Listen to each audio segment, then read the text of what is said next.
Hello everyone, welcome to you all in exam Guru. इस video में हम लोग इंडियन एयरफोर्स एक्स और वाई ग्रुप फेज 2 एग्जाम के बारे में जानेंगे। यह एग्जाम कैसे कंडक्ट करवाया जाता है, इसमें कौन कौन से प्रोसेस होते हैं और आप अपनी तैयारी किस प्रकार से करें जिससे आप फेज 2 को बिल्कुल आसानी से क्लियर करें, ये सारी जानकारी आपको इस वीडियो में दी जाएगी। दोस्तों, अगर आप इस चैनल पर नए हो तो चैनल को सब्सक्राइब कर बेल नोटिफिकेशन को ऑन कर लें, और अगर आपको यह वीडियो पसंद आए तो इस वीडियो को लाइक और शेयर करें। तो चलिए दोस्तों, आज का वीडियो स्टार्ट करते हैं।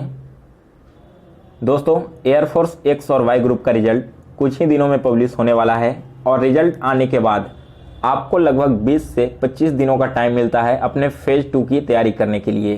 तो आप रिजल्ट आने का वेट ना करें, अभी से ही अपनी फेज 2 की तैयारी स्टार्ट कर दीजिए, क्योंकि रिजल्ट के बाद आपको काफ़ी कम समय मिलेगा और वहाँ पर आप नर्वस हो सकते हो। तो इस वीडियो में मैं आपको फेज 2 की सारी जानकारी दे दूंगा, साथ ही यह भी बताऊंगा कि कैसे आप खुद से इस एग्जाम की तैयारी कर सकते हो। तो चलिए स्टार्ट करते हैं। सबसे पहले हम बात करेंगे फर्स्ट प्रोसेस की, जो कि है रिपोर्टिंग। आपका जो फेज 2 का एडमिट कार्ड आएगा उसमें रिपोर्टिंग का वेन्यू और रिपोर्टिंग टाइम दोनों मेंशन किया हुआ रहता है। तो एक बात आप यहाँ पर ध्यान रखो कि जो रिपोर्टिंग टाइम है वो आपका 5:30 AM, यानी कि सुबह में 5:30 AM में आपको रिपोर्ट करना है अपने वेन्यू पर। तो आपसे एक बात कहना चाहूँगा कि जहाँ पर भी आपका रिपोर्टिंग वेन्यू दिया गया है वहाँ पर आप एक दिन पहले पहुँच जाओ। मान लो आपका रिपोर्टिंग टाइम है 25 नवंबर को, तो आप 24 को यहाँ पहुँच जाओ ताकि 25 को सुबह अपने वेन्यू पर प्रेजेंट रहो। ठीक है, आप एग्जैक्ट 5:30 से पहले पहुँच जाना, अदरवाइज अगर आपने लेट किया तो आपको वहाँ पर एंट्री नहीं दी जाएगी। इस बात का आप लोग बिल्कुल अच्छे से ध्यान रखो। जैसे ही आप अपने लोकेशन पर पहुँचोगे तो सबसे पहले एडमिट कार्ड में जितने भी डॉक्यूमेंट आपको मेंशन किए गए हैं इन सभी डॉक्यूमेंट्स का वेरिफिकेशन होगा। इसके अलावा आपका फिंगरप्रिंट वेरिफिकेशन होगा। आपने जब फॉर्म भरा था तो उस समय आपका फिंगरप्रिंट लिया गया था ना, उसी फिंगरप्रिंट से आपका फिंगर मैच करवाया जाएगा। अगर वह मैच नहीं करता है तब आपको वहाँ पर प्रॉब्लम हो सकती है, इसके लिए यह प्रोसेस करवाया जाता है। ठीक है, आपने रिपोर्टिंग कर लिया। इसके बाद अगला जो प्रोसेस होता है वो सबसे पहले है रनिंग का। यहाँ पर आपको क्या किया जाएगा कि अपने लोकेशन से एक गाड़ी में बैठाया जाएगा, इंडियन एयरफोर्स के वहाँ पर ऑफिसर्स होंगे और आपको एक वेन्यू पर लिया जाएगा नए लोकेशन पर। जो आपकी दौड़ होगी वो 1600 मीटर की दौड़ है। 6.5 मिनट के अंदर आपको इसे कंप्लीट करना है। देखो, यहाँ पर काफ़ी कन्फ्यूजन रहता है कि आपकी दौड़ रोड पर होगी या फिर ग्राउंड में। तो एयरफोर्स जब भी अपना दौड़ कंप्लीट करवाता है तो वो हमेशा से कंक्रीट रोड पर करवाता है। तो आपको एक वैसे लोकेशन पर ले जाया जाएगा जहां पर कंक्रीट रोड है और वहीं पर आपकी दौड़ कंप्लीट करवाई जाएगी। एयरफोर्स के ऑफिसर्स वहां पर सामने रहते हैं जो कि आपको मोटिवेट भी करते रहेंगे। देखो, जैसे मान लो आपका जो ग्रुप है वो लगभग 300 स्टूडेंट्स का है, तो इसे 3 ग्रुप में डिवाइड कर दिया जाएगा 100-100 के ग्रुप में, और बारी बारी से एक एक ग्रुप को वहां पर दौड़ाया जाएगा। इसके बाद जैसे ही आपने अपनी दौड़ कंप्लीट कर ली तो जिन लोगों का दौड़ कंप्लीट हो चुका है उन्हें आगे भेज दिया जाएगा और जिनका कंप्लीट नहीं हुआ है उन्हें वहीं से वापस चले जाना है। इसके बाद आपको फिर से उसी गाड़ी में बैठाया जाएगा जिससे आप आए थे और वापस से उसी लोकेशन पर ले जाएगा जहां पर आपका डॉक्यूमेंट वेरिफिकेशन हुआ था और जहां आपने रिपोर्ट किया था। वहां लोकेशन पर पहुंचने के बाद आपको 30 सिटअप्स लगाने होंगे, 30 पुशअप्स लगाने होंगे और 20 स्क्वाट्स लगाने होंगे। इन तीनों प्रोसेस को करने से पहले इंडियन एयरफोर्स के ऑफिसर्स आपको बिल्कुल अच्छे से गाइड करेंगे कि कैसे आपको इन सारी चीज़ों को करना है।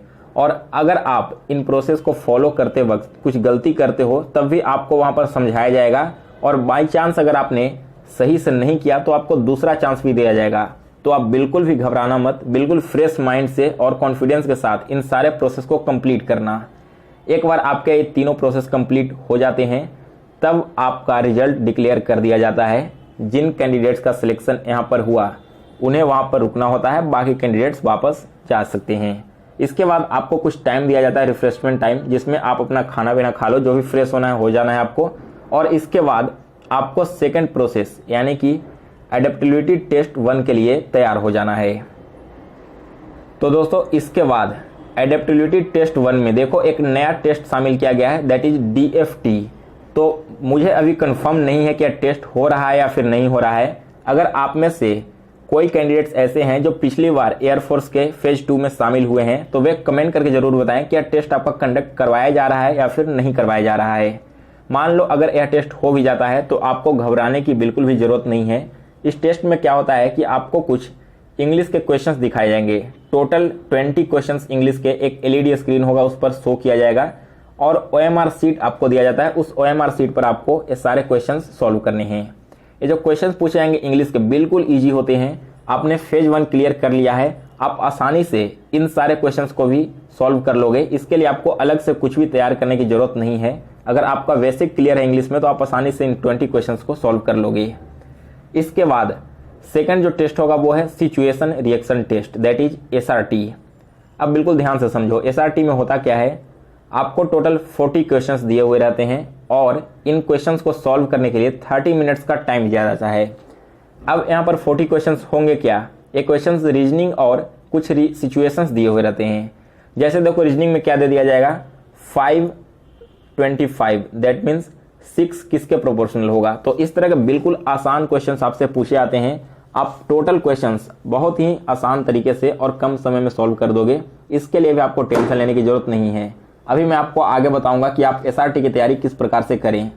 इसके अलावा देखो कुछ सिचुएशंस दिए हुए रहते हैं। जैसे क्या रहेगा कि मान लो आप स्कूल जा रहे हो और रास्ते में आपने देखा कि आग लगी हुई है, तो इस कंडीशन में आप क्या करोगे। इस तरह के छोटे छोटे सिचुएशंस दिए हुए रहते हैं आपका माइंड चेक करने के लिए। तो आपको टोटल 40 क्वेश्चंस यहाँ पर सॉल्व करने हैं रीजनिंग और सिचुएशंस के। एक बात ध्यान रखना, देखो यहाँ पर एडेबिलिटी टेस्ट 1 में आपको क्या ध्यान रखना है। सबसे पहले तो ऑल क्वेश्चंस आर कंपलसरी, यानी कि जितने भी क्वेश्चंस आपको वहां पर दिए हुए रहेंगे आपको सारे क्वेश्चन सॉल्व करने हैं। एक भी क्वेश्चन आपको छोड़ना नहीं है। इसके लिए आपको एयरफोर्स की तरफ से भी खास निर्देश वहां पर दिए जाएंगे। तो यह गलती आप मत करना कि एक भी क्वेश्चन छोड़ दो, आपको आए या नहीं आए सारे क्वेश्चंस वहां पर अटेम्प्ट करने हैं। दूसरी चीज जो ध्यान रखने वाली बात है कि यहाँ पर कोई भी निगेटिव मार्किंग नहीं होता, तो इसलिए आपको सारे क्वेश्चंस अटेम्प्ट करने हैं, कोई भी निगेटिव मार्किंग नहीं होगा। जो क्वेश्चंस होंगे वो दोनों लैंग्वेज में होते हैं, हिंदी और इंग्लिश में। तो आपको सारे क्वेश्चन सॉल्व करने हैं। सॉल्व करने के बाद आपका रिजल्ट डिक्लेयर कर दिया जाएगा। यहाँ पर जो रिजल्ट डिक्लेयर किया जाएगा ना, वो एसआरटी और डीएफटी दोनों ही एग्जाम का एक साथ किया जाता है। इन दोनों टेस्ट का अलग अलग नहीं किया जाएगा। आपको दोनों टेस्ट का रिजल्ट एक ही साथ डिक्लेयर किया जाएगा और जिन लोगों का सिलेक्शन नहीं होता वे वहां से फिर से वापस चले जाएंगे।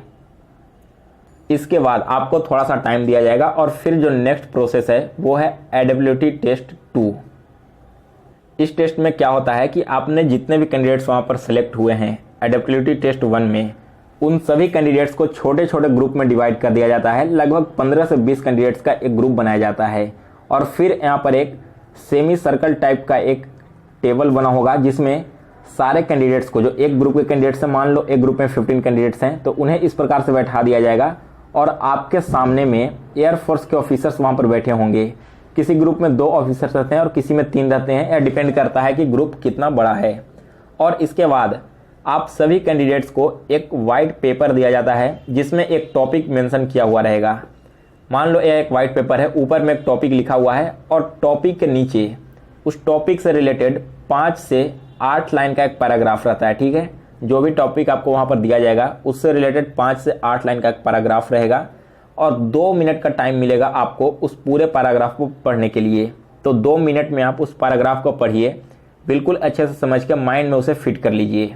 जैसे एग्जाम्पल के तौर पर देखो, यह ऑलरेडी पिछली बार जो एग्जाम हुआ था एयरफोर्स, उसमें यह टॉपिक पूछा गया था, क्रैकर्स शुड बी वैन। जो क्रैकर्स है उसे वैन किया जाना चाहिए या नहीं, इसके बारे में कुछ लाइन दिए गए थे। उन्हीं लाइन्स को पढ़कर आपको वहां पर आगे डिटेल्स बताना था। आपने टॉपिक पढ़ लिया, 2 मिनट के बाद आप सभी से पेपर वापस ले लिया जाएगा और फिर इसके बाद जो ऑफिसर्स वहां पर बैठे होंगे वे एक एक कैंडिडेट्स को बोलेंगे कि सबसे पहले खड़े होकर अपना सेल्फ इंट्रोडक्शन दो और सेल्फ इंट्रोडक्शन देने के बाद टॉपिक के बारे में डिटेल्स में बताओ। आपने जितने भी यहाँ पर लाइन्स पढ़े होंगे, 6 से 8 लाइन जो दिए हुए रहते हैं, उन सभी टॉपिक्स को बिल्कुल अच्छे से अपने लैंग्वेज में एक्सप्लेन करना है। एक बात यहाँ पर ध्यान रखना, आपको इंग्लिश लैंग्वेज यूज करनी है, आपको वहां पर हिंदी नहीं बात करना है और आपको प्रॉब्लम नहीं होगी क्योंकि ऑलरेडी आपके पैराग्राफ दिए हुए हैं। तो केवल आप उसे समझ लो और उसी को इंग्लिश में अपने लैंग्वेज में एक्सप्लेन कर देना है। सेल्फ इंट्रोडक्शन देते टाइम आप बिल्कुल कॉन्फिडेंट होकर बोलिए और लाउड वॉइस में बोलिएगा।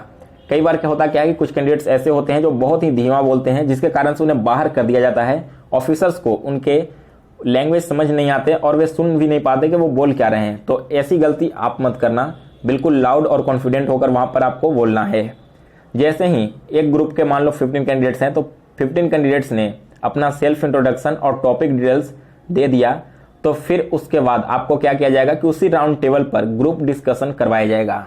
ग्रुप डिस्कशन में क्या होगा कि उस टॉपिक के बारे में आप सभी को आपस में डिस्कस करना है। अब देखो, ग्रुप डिस्कशन में आपको कुछ बातें ध्यान रखनी है। सबसे पहले तो be polite and don't be hyper, यानी आपको वहाँ पर बिल्कुल पोलाइट रहना है और हाइपर यानी कि उत्तेजित नहीं हो जाना है। ऐसा नहीं कि आप बहुत ज़्यादा बोल रहे हो, किसी की बातों को काट के बीच में बोलने लगे। मान लो जीडी में 2 कैंडिडेट्स आपस में डिस्कस कर रहे हैं, तो आपको वहाँ पर बिल्कुल ही शांत वॉइस में अच्छे से एक्सप्लेन करना है, उनके टॉपिक्स को समझना है और फिर उस पर अपना रिएक्शन देना है। ऐसा नहीं कि किसी एक कैंडिडेट ने कुछ बोला तो सीधे उसकी बातों को मना करके आप जोर से वहाँ पर बोलने लगो और अपनी बातें रखने लगो। ऐसे में आपका बैड इम्पैक्ट पड़ेगा और वहीं पर आप जीडी से बाहर हो जाओगे। तो इन बातों का आप जीडी में ध्यान रखना। इसके बाद क्या होगा, आपका रिजल्ट डिक्लेयर कर दिया जाएगा और रिजल्ट डिक्लेयर होने के बाद आपको कुछ डॉक्यूमेंट्स लाने को बोले जाते हैं। जब आपका एडमिट कार्ड आएगा तो उसमें सारे डिटेल्स दिए हुए रहते हैं, उन सभी डॉक्यूमेंट को वहाँ पर वेरीफाई करके सबमिट कर लिया जाता है और फिर इसके बाद आपको मेडिकल के लिए भेज दिया जाएगा। इन सारे प्रोसेस कंप्लीट होने के बाद आपको एक ग्रीन कार्ड दिया जाएगा, जिसका मतलब है कि आपने सारे प्रोसेस कंप्लीट कर लिए हैं और आपको मेरिट लिस्ट के लिए वेट करना है और फिर उसके बाद मेरिट लिस्ट डिक्लेयर किया जाता है। अब हम बात करते हैं एसआरटी यानी कि सिचुएशन रिएक्शन टेस्ट आपको कैसे तैयारी करनी है और जीडी की तैयारी कैसे करनी है। तो देखो, एसआरटी के लिए आप कोई भी रीजनिंग की बुक उठा लो या फिर एसएससी का प्रीवियस जो रीजनिंग है वो बुक उठा लो और उसके रीजनिंग को सॉल्व करो। अभी से ही सॉल्व करना स्टार्ट करो। 1 से 2 दिन में आप एक टॉपिक आराम से कंप्लीट कर ले सकते हो।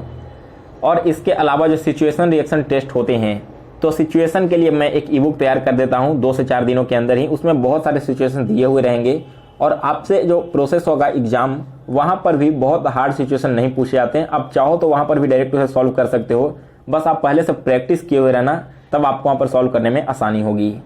अगर हम जीडी की बात करें तो जीडी के लिए आपको क्या करना है कि अभी करंट में जितने भी इंपॉर्टेंट टॉपिक्स चल रहे हैं, इन सभी टॉपिक्स के बारे में आपको अच्छे से नॉलेज होनी चाहिए और आप घर में खुद से मिरर के सामने में बैठकर या फिर फ़ोन का सेल्फी कैमरा ऑन करके खुद से किसी एक टॉपिक पर बोलना स्टार्ट करो। सबसे पहले विकिपीडिया से आप उस टॉपिक के बारे में जानो और फिर उसके बारे में अपना रिएक्शन दो।